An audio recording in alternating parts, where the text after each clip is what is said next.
Okay, so we are in the heat of spring and lots of customers are complaining about grubs still in their lawn and what to do about it. So let's dive deeper into how do we control, I guess, more of what are grubs, how do we control them, and what products do we use in what order to make sure our lawn specifically stays good and clear, free of grubs.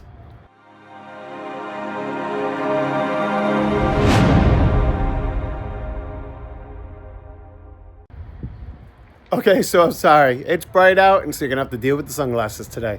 Yeah, grubs. What are they? Now, right on the picture, you can see what it is. It's a nasty little creature. Looks pretty. It's kind of like a mutant-looking little critter. That's pretty accurate, I guess, there as to what a grub looks like. Now, lots of people are getting in their gardens, cleaning them up, or digging in their yard for any reason, or occasionally they're coming out and they're just seeing that something's been digging holes. And I'm getting lots of reports of just small holes in their lawn. It's not going deep, it's only going down an inch or so, and there might be thousands of them all across the lawn. Or customers are coming out and still seeing that their yard is completely dug up in areas. It looks like somebody came out overnight and rototilled the yard. Now, typically what those are many times it's some kind of rodent, well, whether it's skunks, birds, rats, almost every critter out there will eat a grub. And they're just a meaty source of protein. And at this time of year, they're just right down underneath the soil. Last year was a tremendously bad grub year. Lots and lots of people had damage in their lawns. And so those grubs are still there. The difference is the grubs that are in your lawn now are about to leave, and then the cycle starts over again in late spring. So we should probably take a quick look at what the life cycle of a grub is, because that matters as to what products are used to control them. Okay, so this is a nice visual as to what's going on with grubs. So over the winter time, the grubs follow the frost down and they get really down deep to stay alive. Then as the season warms up, the grubs come back up to the surface right underneath your grass. So we are in April at the moment, but the grubs are right there. They're starting to eat, but by May or June, they're gonna what they call pupate. They're gonna turn into a beetle. So the beetles that are typically in the summertime flying around in your lawn, landing on your windows, maybe eating your roses, that's a picture of a Japanese beetle. But any beetle that's flying around your yard in the summertime spent 3/4 of its life as a grub in the soil. And so these creatures, especially Japanese beetles, they get all the attention because as a beetle, they eat your flowers. Then in the summer and over in the fall, they eat your lawn. So in the spring, these grubs are there. They're not doing a whole lot of damage at this time of year. So I don't worry about grubs in a lawn in the spring unless I'm seeing that the yard is being dug up. And then, yes, you have to treat to kill these baby grubs. But assume that you have grubs now and you kill the grubs in the spring. You still have to worry about them in the fall, because what happens is they turn into beetles. They fly around the yards in June and July looking for a nice healthy lawn to lay their eggs. And then at some point in July and August, they start hatching. And those little tiny baby grubs have to become big, fat, meaty grubs before winter sets in. And then the cycle starts over again. So in the spring, if we have grubs at this point in the year or this point in the year, we have to use a contact killer to kill those grubs at the point, because we have live grubs.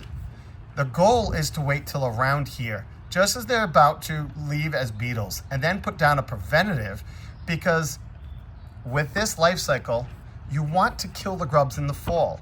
If you kill the grubs in the fall, we don't have problems with grubs in the spring. Grubs are a one-shot deal. So right now, what we're gonna focus on is kill any grubs that are there, wait till late May, early June, put down a preventative grub control, because we want that chemical in the grass and it's only killing what's physically eating the grass. We can use a small amount of chemical in August, September to kill a very small grub before it ever has a chance to do any damage. Okay, so that's the gist of it. If you kill the grubs in the fall, you are free from grubs for the following year. And just because your neighbor has grubs right now doesn't mean you're going to get them.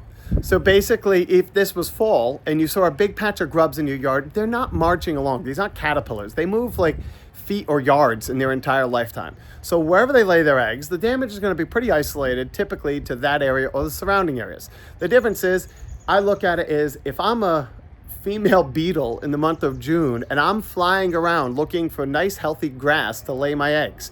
Now I'm gonna fly miles looking for a nice healthy patch of grass. So that's why every year it's kind of a cycle that just because you don't have grubs, you may go 5, 6, 7, 8 years without an outbreak of grub damage, but then you may get it 2 or 3 years in a row. So you just never know. So the heart of any good lawn care program should contain a preventative grub control, because the damage that grubs can do, I don't care how healthy your lawn is, grubs can devastate them. And more importantly, the critters that want to eat the grubs can do even worse damage to your lawn. So let's look at what products we use to kill them when we have them. Okay, so I break them up into categories. There's a number of different brands, a lot of different categories, but we think of this as curative. If I physically have grubs in my lawn and it is spring or fall, I need a contact killer. I need something that says 24-hour grub killer. And so that's what we refer to. It says kills by contact. This is curative. I have grubs, and this is what can happen in a bad infestation of grubs. You can almost peel back your grass like a sheet of sod, because these grubs are just sitting there eating all the roots and doing the damage. Now, grass can handle quite a bit of grubs and not kill the grass. The problem is if you're in a drought, or if it's fall and the grass is supposed to be recovering from the heat of summer and the grubs are sitting there eating the soil, it's not always the grubs that kill them, it's the damage to the grass that then makes it die over the winter time or the next summer. So if I have grubs, I need to kill the grubs. Now, what we focus on is typically prevention.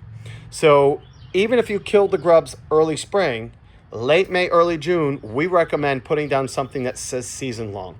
This is a preventative grub control. It's typically systemic, so you're going to apply it. The grass is going to take that chemical up inside the grass itself.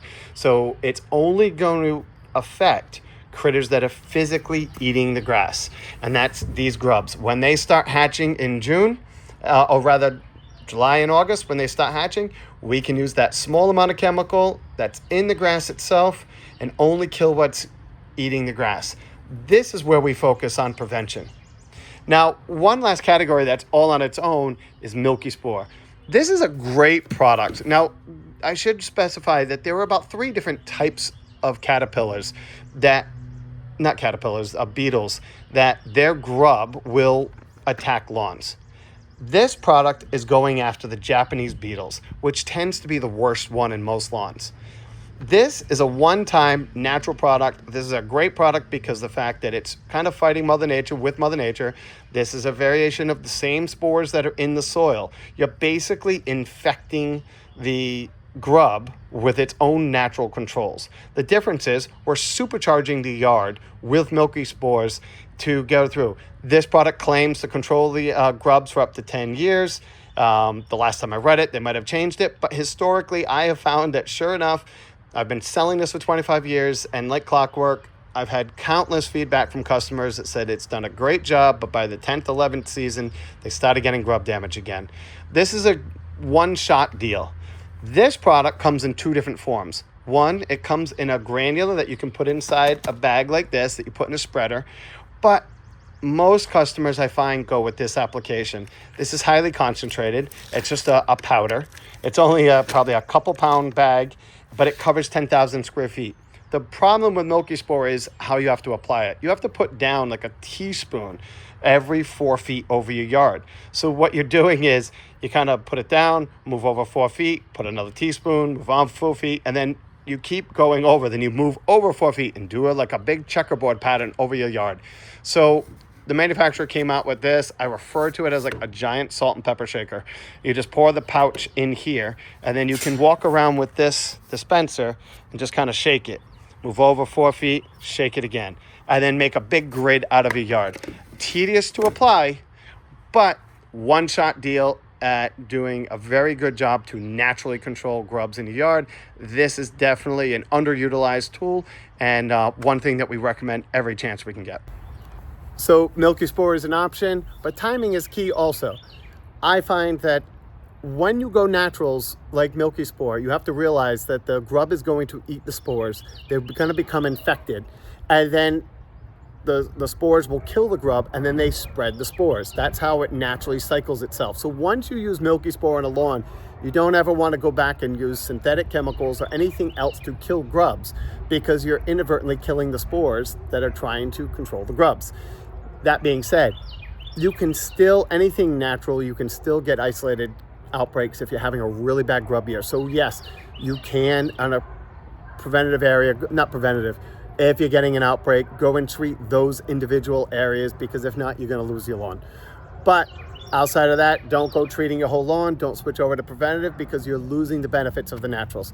So milky spore is a great product. I can't recommend enough people to start trying that product, because grub damage is so bad that if you really want a healthy lawn, I am really focused on trying to kill and prevent the grubs in general. All right, I hope that helps. Take care.